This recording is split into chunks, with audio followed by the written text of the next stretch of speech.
Comrades, it is now clear to me, more than it was before, that despot Uhuru Kenyatta has decided to cling to power.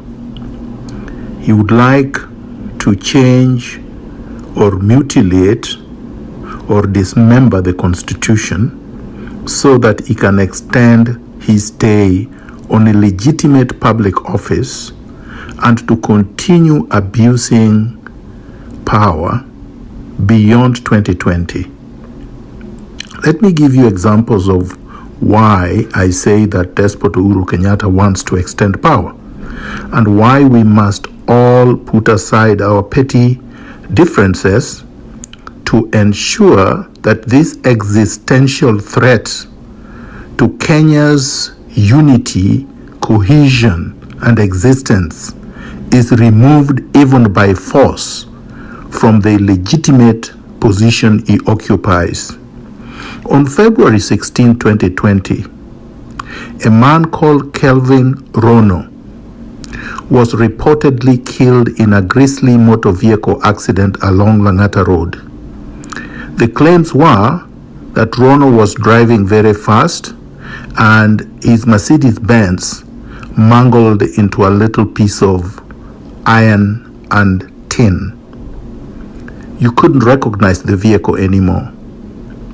On February 21st, 2020, a man called Kipyegon Kenei, who was then serving as head of security at William Ruto's office in Nairobi, was abducted, drugged, and shot to death in Nairobi. On March 16, 2020, the head of Sagana State Lodge, head of security of Sagana State Lodge, Chief Inspector Pius Kipserem, was killed in a grisly quote-unquote motor vehicle accident along Oljorok Dundori Road in Nyandarua. On April 30th, 2020, Terence Korir was burnt to death in Buruburu. Dr. Jahansen Udwar, the pathologist, has now ruled that Korir was placed in the Subaru Impreza vehicle, alive, before he was put on fire. You all know who drives the Subaru vehicles in Kenya: the Kwekwe Squad, and now the so-called Sting, formerly the Flying Squad. You know the head of Kwekwe Squad and the Flying Squad is none other than despot Uhuru Kenyatta. Is the one who gives the orders. Uhuru Kenyatta is using the COVID-19 pandemic as a cover, as a convenient cover to execute all senior Kalenjin security officers and to have an hostile takeover of the Jubilee Party before putting into high gear his mechanisms of clinging to power.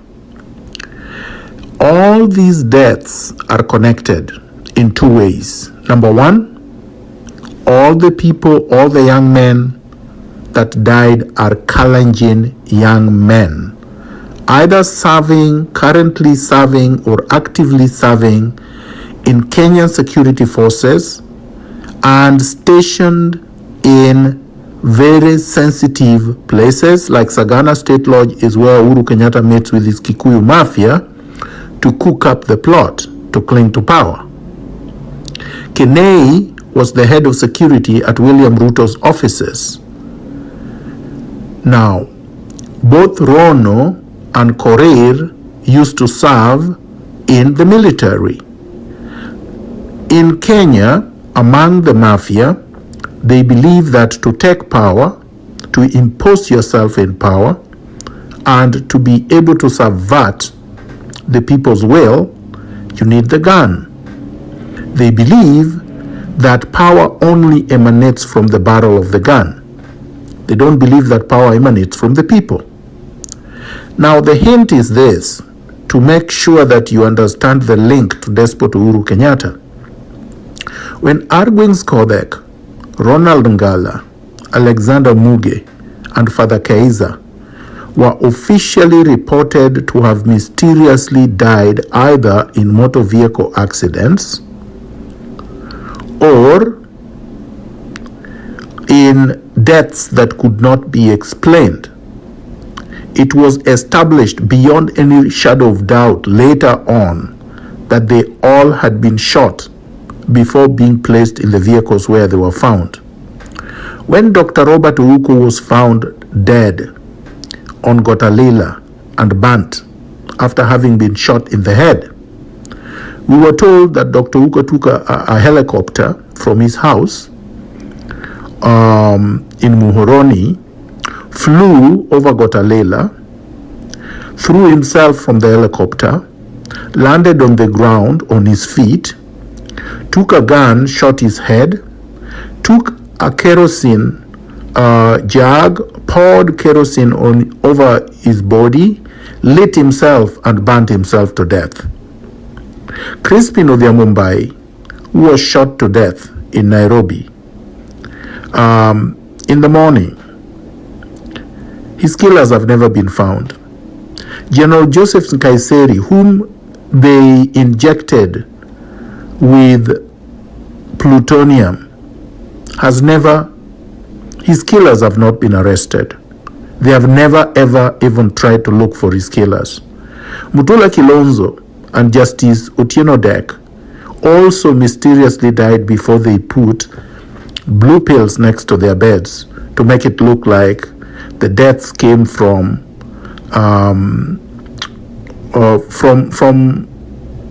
pills used by men who have erectile dysfunctions. The truth is that they all had been executed before their deaths. During my illegal incommunicado detention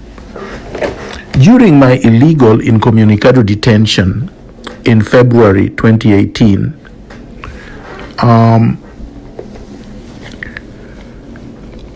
the flying squad officers that had kept me in detention told me one thing, which is very, very important.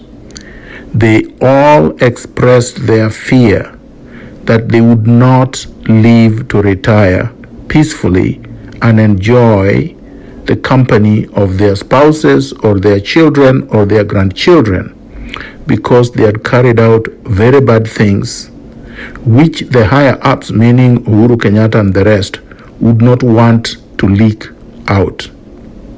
So this is my message to Kenyans, wherever you are, whatever your ideological inclinations are, whatever your perceived interests are, whatever your ethnicities and tribes are. This is Uhuru Kenyatta is an existential threat to the Republic of Kenya. And the sooner you realize that, so that you take him out, the better. We must work together to remove Uhuru Kenyatta from power. Viva